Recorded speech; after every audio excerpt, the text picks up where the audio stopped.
الرحمن الرحيم الحمد لله رب العالمين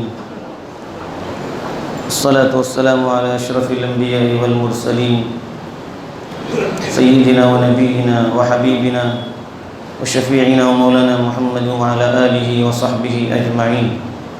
أعوذ بالله من الشيطان الرجيم. بسم الله الرحمن الرحيم.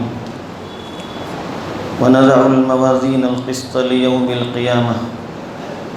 صدق اللہ العظیم. بزرگان محترم، بھائیوں اور دوستوں، میدان محشر جب قائم ہوگا، لوگ اپنی قبروں سے ننگے بدن اللہ کے حضور حاضر ہوں گے. بدن پر کوئی کپڑا نہیں رہے گا، ان کے پیر جوتوں سے خالی ہوں گے، ننگے پیر ہوں گے، ننگے بدن ہوں گے. ان کے ہونٹ، ان کی زبانیں گم ہوں گی، کوئی بات نہیں کر سکیں گے. اور اللہ کی طرف سے اس میدان محشر میں میزان عدل قائم کیا جائے گا. انسانوں کے اعمال کے تولنے کا جب وقت آئے گا، جس کو اللہ نے فرمایا وَنَزَعُ الْمَوَازِينَ الْقِسْطَ، ہم انصاف کی ترازو قائم کریں گے. انصاف کی ترازو رکھ دی جائے گی، جس میں انسان کے زندگی بھر کے اعمال تولے جائیں گے اور تول کر اس کے سامنے بتلایا جائے گا.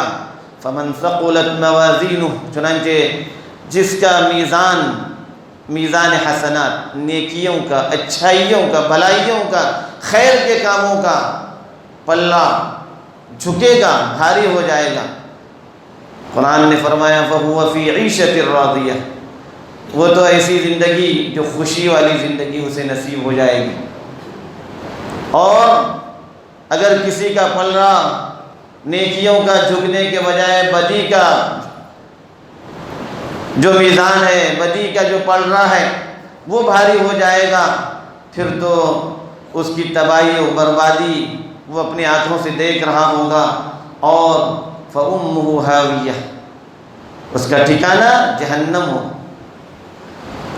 بزرگوں اور بھائیوں، اس دن انسان کے لیے کسی ایسے عمل کی ضرورت ہوگی جو اس کے میزان حسنات کو جھکانے والا. کوئی ایسا کام اس کے پاس وہ تلاش کرے گا کہ جس کے ذریعے میرا نیکی کا پلڑا بھاری ہو جائے اور میں کامیاب ہو جاؤں. اللہ کے نبی صلی اللہ علیہ وسلم نے کچھ ایسے اعمال بتلائے ہیں کہ جن عملوں کی وجہ سے انسان کی نیکیوں کا پلڑا بھاری ہو جائے گا.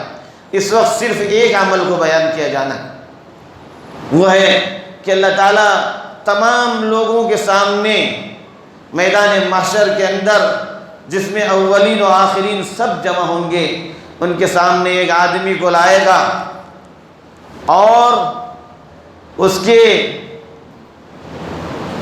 کیے ہوئے اعمال، بدی اور گناہوں کے جو عمل ہے، 99 دفتر اس کے پھیلا دیے جائیں گے. ایک نہیں، کل 99 دفتر ہوں گے. حدیث میں آتا ہے کہ اللہ کے نبی صلی اللہ علیہ وسلم نے فرمایا اس آدمی کے سامنے 99 دفتر پھیلا دیے جائیں گے. ایک دفتر ایسا ہوگا، ایک دفتر جو اس کی حد نگاہ تک پہنچ رہا ہوگا. اتنے لمبے دفتر ہوں گے، ایک دفتر اتنا لمبا ہوگا جس میں اس کے گناہ اور اس کی معصیتیں لکھی ہوں گی. اللہ تعالیٰ اس بندے سے پوچھے گا، اس سے سوال کرے گا، کیا میرے فرشتوں نے جن کو میں نے تجھ پر مقرر کیا تھا تیرے ساتھ ظلم کا معاملہ کیا ہے؟ بندہ اس وقت کہے گا یا اللہ میرے ساتھ کوئی ظلم کا معاملہ ان فرشتوں نے نہیں کیا، میں نے جو کیا تھا وہی عمل انہوں نے لکھا. پھر اللہ تبارک و تعالیٰ اس سے پوچھے گا کیا تیرے پاس کوئی عمل ہے کہ جس عمل کے ذریعے تو ان گناہوں کے پلڑوں کے مقابلے میں تیری نیکی کا پلڑا جھک جائے؟ کوئی عمل ہے تیرے پاس ایسا؟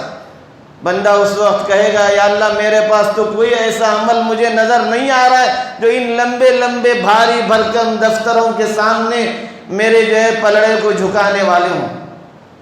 میرے لیے تو اس وقت نجات کی کوئی راہ نہیں۔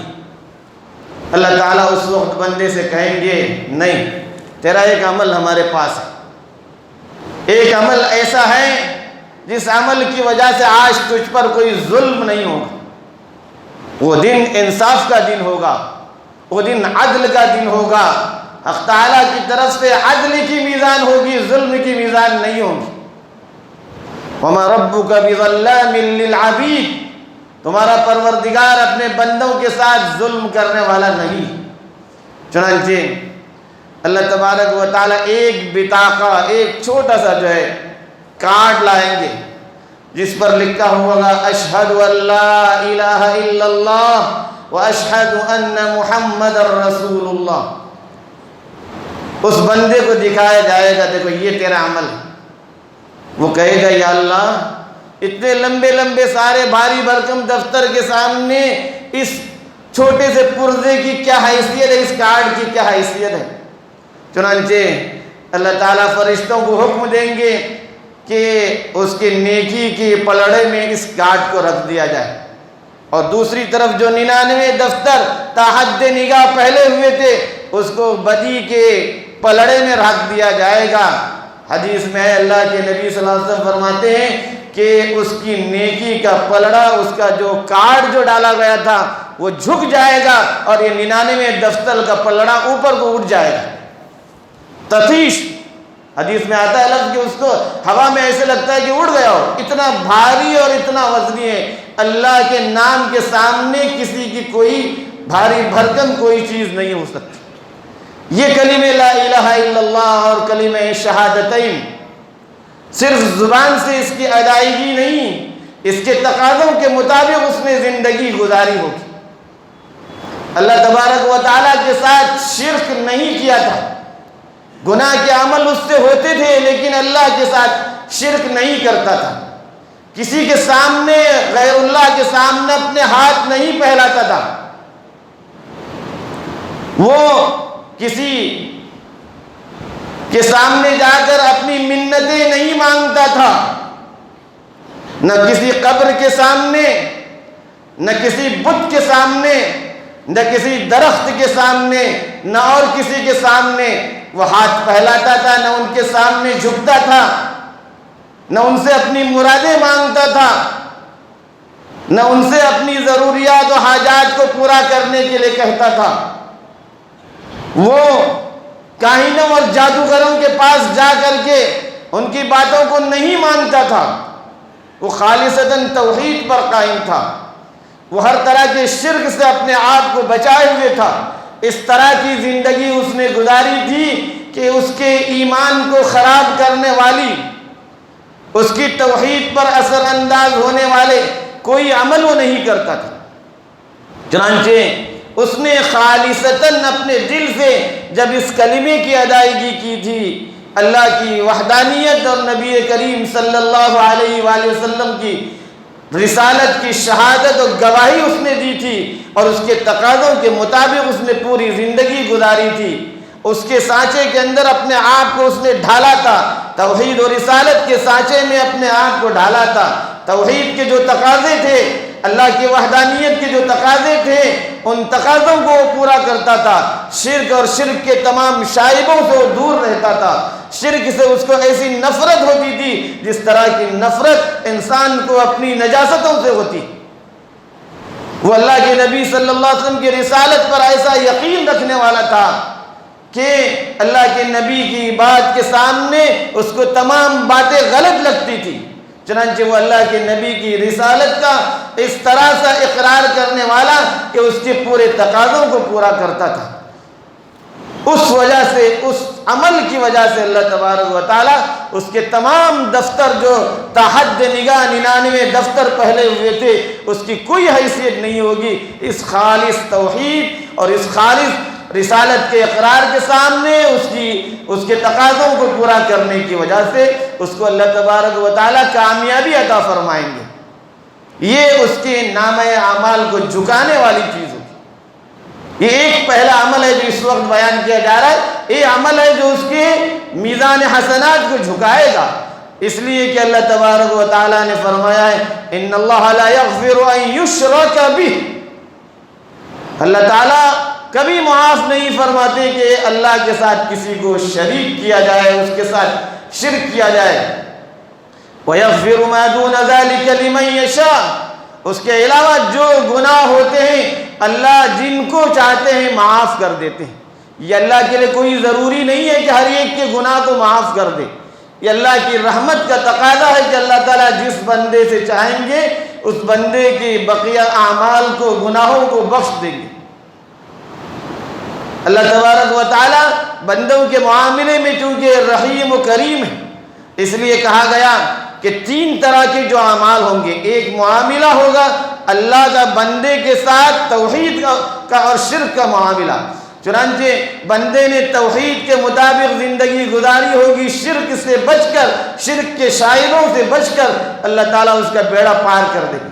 دوسرا معاملہ بندے کا اور اللہ کا ہی ہوگا، جو انسان کے اعمال کے تعلق سے ہوں گے، ان کے تعلق سے اللہ تبارک و تعالیٰ بندے کے معاملے میں اللہ اپنی مشیت پر، اپنے ارادے پر رکھے گا، جن کے ساتھ چاہے گا معاملہ جو چاہے کرے گا، جن کو معاف کرنا ہے ان کو معاف فرما دیں گے، اور جن کے ساتھ پکڑ کا، گرفت کا معاملہ کرنا ہے ان کے ساتھ گرفت کا معاملہ ہوگا۔ تیسرا معاملہ جو بندے کا بندے کے ساتھ ہوگا، اس کو اللہ تبارک و تعالیٰ معاف نہیں کریں گے، بندوں کا بندوں کے ساتھ جو معاملہ ہے وہ بندوں سے ہی نمٹا لیا جائے گا۔